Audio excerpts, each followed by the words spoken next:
pagi sahabat Hermina, selamat datang di podcast Hermina. Kali ini dengan Dr. Fauhan dalam rangka memperingati Hari TBC Sedunia pada tanggal 24 Maret. Di podcast Hermina hari ini kita akan membahas tentang seputar TBC pada anak. Tentu saja di sini saya tidak sendirian, kita ditemani oleh salah satu dokter anak favorit di Balikpapan dengan Dr. Medina. Pagi Dr. Medina. Halo pagi. Gimana kabarnya nih? Semoga sehat selalu ya dok. Halo sahabat Hermina.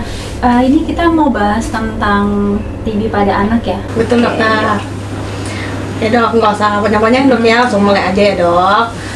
Gini dok, boleh dijelaskan dok apa itu TBC pada anak dan bagaimana gejala TBC pada anak ini? Jadi TBC atau kita kenal dengan tuberkulosis adalah salah satu penyakit menular yang disebabkan karena salah satu kuman, yaitu kuman Mycobacterium tuberculosis.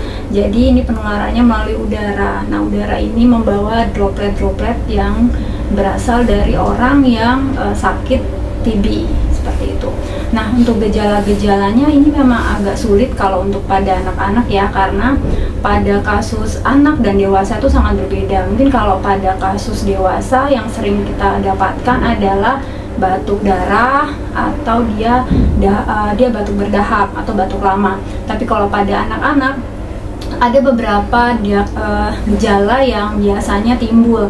Biasanya yang paling sering terjadi adalah demam lama atau demamnya lebih dari 2 minggu tanpa penyebab yang jelas. Lalu gejala yang lain adalah bisa terjadi tidak adanya kenaikan berat badan selama 2 bulan lebih, atau mungkin berat badannya itu cenderung turun, atau mungkin berat badannya stuck, atau mungkin taunya berat badannya nggak nambah-nambah nih dok gitu. Terus bisa juga ada anaknya jadinya nggak aktif, atau mungkin anaknya jadi lebih lemes atau lesu dibanding biasanya. Memang ada beberapa kasus yang juga mengalami batuknya itu lebih dari 2 minggu, batuknya itu nggak sembuh-sembuh, atau intensitas batuknya makin memberat dan tidak mengenal waktu, baik itu mau malam, mau pagi, dia selalu batuk. Ada juga yang orang tua mengeluhkan ada benjolan di leher, atau ada benjolan di ketiak, atau ada benjolan di selangkangan. Itu tetap kita curigai apakah itu merupakan salah satu gejala dari TBC seperti itu. Itu ya dok, banyak juga ya dok ya, tapi juga agak kurang khas kayak gitu kan ya. Betul ya dok. Terus tadi dokter sebut ya dok, kalau anak kurus tuh bisa dicurigai dengan TBC. Apa dengan kurus aja bisa dicurigai TBC atau harus ada gejala batuknya juga atau demamnya itu bagaimana? Baik. Kalau kurus kan tetap kita lihat ya apakah nutrisinya tercukupi atau tidak. Tapi kalau misalkan anaknya kurus kemudian disertai dengan gejala lain seperti batuk lama atau lebih dari 2 minggu, demam lebih dari 2 minggu, kemudian ada keluhan lain misalkan ada benjolan di leher, tetap kita curigai sebagai apakah ini kurusnya ini karena TBC seperti itu. Tadi kan dokter jelasin ya TBC itu kan penyakit menular ya. Nah, salah satunya dengan droplet, dengan percikan air ludah gitu ya dok.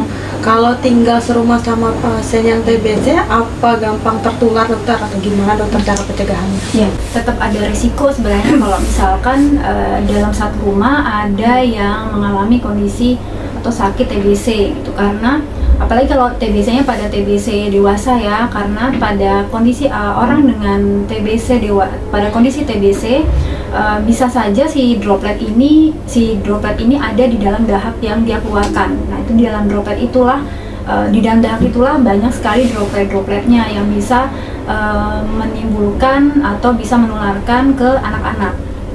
Memang kasusnya pada anak-anak, kalau untuk penularannya biasanya kita tanya ada tidak kontak erat dengan penderita TBC dewasa, karena nggak mungkin anak-anak itu sendiri kan yang sakit, pembawanya pasti ada sesuatu, siapa sih yang sakit. Kalau untuk TB pada anak sendiri, misalnya dia di lingkungan sekolahnya, apa TBC pada anak itu menular juga ke anak lain atau bagaimana dokter? Kalau untuk dari anak ke anak bisa saja dia menularkan kalau memang batuknya ada dropletnya.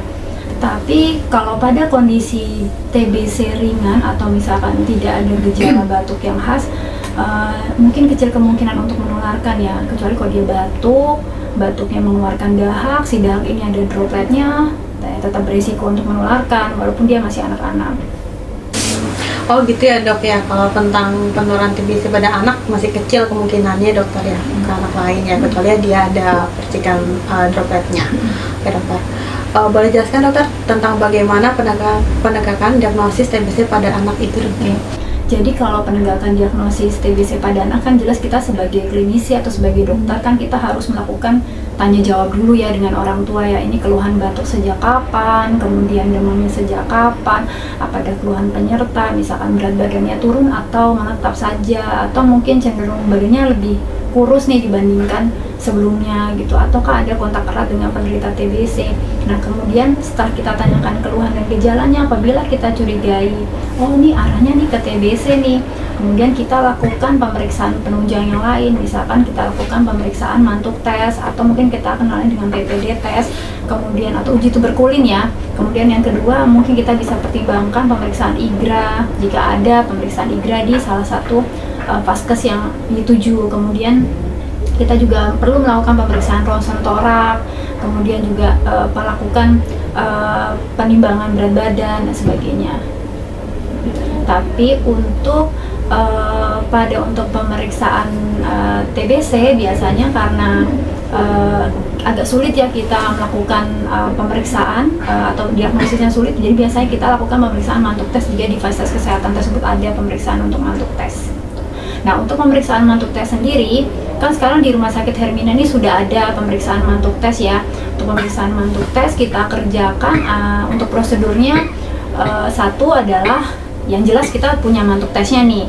Yang kedua kita melakukannya di area lengan bawah. Jadi di area lengan bawah kita masukkan cairan sebanyak 0,1 mili, kemudian kita akan membaca. Nah ini yang waktunya yang kita baca harus tepat ya, karena misalkan kalau kita kerjakan pembacaannya adalah 72 jam pada saat atau 72 jam setelah kita lakukan pemeriksaan. Jadi tidak kita baca, oh besok kita baca atau lusa, tidak. Tapi kita biasa membacanya adalah waktunya 3 kali 24 jam atau selama 72 jam. Tambahan informasi sahabat Hermina, untuk di Hermina Balikpapan sendiri ini ada untuk tes mantuk. Jadi bagi ibu-ibu yang anaknya ada gejala yang tadi sudah disebutkan oleh Dokter Medina, bisa memeriksakannya di Rumah Sakit Hermina. Tadi sudah jelaskan ya dok tentang gejalanya sama bagaimana penegakan diagnosisnya. Untuk terapinya sendiri dok, kalau untuk TBC pada anak bagaimana ya dok? Nah ini seringkali kita dapatkan kalau orang tua tuh khawatir kalau stigma TBC ini kan penyakit yang yang menakutkan gitu. Oh nggak bakal sembuh gitu. Tenang, TBC itu bisa sembuh dengan obat yang tepat. Jadi kalau misalkan anak saya ini ada gejala-gejala yang sudah saya sebutkan tadi, langsung dibawa periksa ya ke dokter gitu atau ke fasilitas kesehatan yang terdekat. Nah kalau misalkan memang terdiagnosis TB, memang kan nanti akan di-scoring ya, karena memang kita tidak boleh terlalu berlebihan mendiagnosis, atau kita sebut overdiagnosis atau kita underdiagnosis juga nggak boleh ya. Nanti kalau memang terbukti TBC, kita akan obati. Kalau misalkan TBC paru, pengobatannya 6 bulan. Nah kalau misalkan TB di luar paru atau ekstra paru atau TBC yang berat, misalkan sebut saja lah dia misalkan TBC yang mengenai selaput otak, pengobatannya bisa lama, misalkan 12 bulan seperti itu. Nah kalau misalkan TBC obatnya nggak sembuh nih, atau aku nih anak saya putus obat nih gitu, terus bagaimana? Nah itu akan yang beresiko. Kenapa? Karena sakit TBC-nya bisa makin luas atau makin memberat. Nah itu yang kita sarankan ke orang tua bahwa TBC bisa sembuh, kemudian dengan pengobatan yang tepat, kemudian dituntaskan pengobatannya selama 6 bulan atau sesuai dengan anjuran dari dokter spesialisnya atau dokter yang dituju, seperti itu. Informasinya sebelum penutupan nih dok, ada nggak pesan-pesan buat ibu-ibu sahabat Hermina yang di rumah tentang TBC pada anak ini sendiri? Jadi orang tua harus aware, harus paham akan kondisi anaknya. Kalau misalkan ada keluhan atau gejala yang mengarah ke TBC seperti batuk lama lebih dari 2 minggu, demam lemah lebih dari 2 minggu, atau ada berat badannya anak saya nggak nambah, kemudian ada benjolan di leher yang memang makin membesar, mungkin bisa diperiksakan ke rumah sakit gitu. Nah ini Rumah Sakit Hermina sudah ada tes mantuk yang bisa kita lakukan jikalau kita curiga mengarah ke TBC. Jadi jangan khawatir ya, TBC itu bisa sembuh asalkan diobati sampai tuntas. Jadi kita mau tos TB, temukan dan obati sampai sembuh. Oke, terima kasih dokter bincang-bincangnya pada hari ini. Semoga bermanfaat juga ya dok ya buat ibu-ibu sahabat Hermina semua di rumah. Mungkin sekian ya dok. Terima kasih dokter.